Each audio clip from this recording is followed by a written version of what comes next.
আজকে আমি একটা চাটনি বানাচ্ছি। সেই চাটনিটার জন্য গ্যাস জ্বালিয়ে নিলাম। আর এই যে এই টক ঢেঁড়সটা, এটাকে টক ঢেঁড়স বলে। এরমভাবে কেটে নিয়েছি। ভেতরে একটা বীজ থাকে, বীজটা ফেলে নিয়েছি আর এইভাবে কেটে নিয়েছি সবটা। এবার গ্যাসটা গরম হয়ে কড়াইটা গরম হয়ে গেছে। এর মধ্যে একটু সামান্য তেল দেব।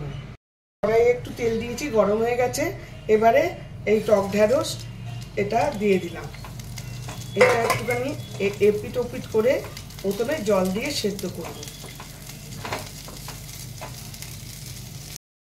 এবারে একটুখানি নুন দিয়ে দিলাম, বেশি দেবো না, অল্প জল দিলাম। আর জল দিয়ে দিলাম।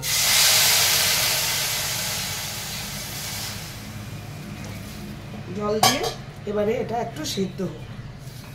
খুব সহজ পদ্ধতি, কিন্তু জিনিসটা নতুনত্ব। বন্ধুরা, আমি তো ঢাকা দিয়ে দিয়েছিলাম।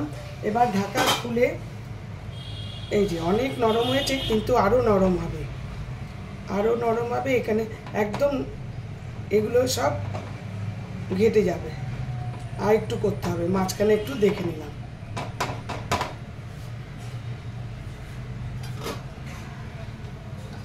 আবার আমি ঢাকা দিয়ে দিচ্ছি। ঢাকা দিয়ে দিলাম, আর একটু হোক।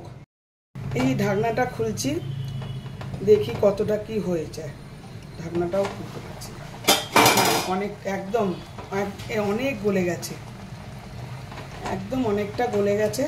এইবার আমি আমার কাছে রাখা আছে পাটালি গুড়। এই পাটালি গুড়গুলো দিয়ে দিচ্ছি। খুব টক হয়, তাই জন্য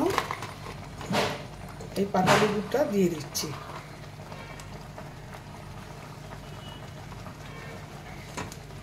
পাটালি গুড়টা আস্তে আস্তে গলবে, আর এটাও আস্তে আস্তে ঘন হবে। হতে থাক, আর ঢাকা দেব না। দেখো বন্ধুরা, আমার টক ঢেঁড়সের চাটনি ডান। একটু যে ফেনা উঠেছে, অনেক ফেনা ফেলে দিয়েছি, এটা অ্যাবজর্ব হয়ে যাবে। এই যে একদম ঘন ঘন, এটা রাখলে আরও ঘন হয়ে যাবে। রেড কালারের, পুরো লাল রং। তোমরা বুঝতে পারছো কি না, ক্যামেরায় বুঝতে পারছি না, কিন্তু আমার টক ঢেঁড়সের চাটনি একদম হয়ে গেছে। তোমরা টক ঢেঁড়স যদি পাও, নিজেরা করবে, দারুণ খেতে, দারুণ একদম। ব্যাস, গ্যাস নিভিয়ে দিলাম, হয়ে গেল। এই যে বন্ধুরা দেখো, আমার টক ঢেঁড়সের চাটনি একদম ডান।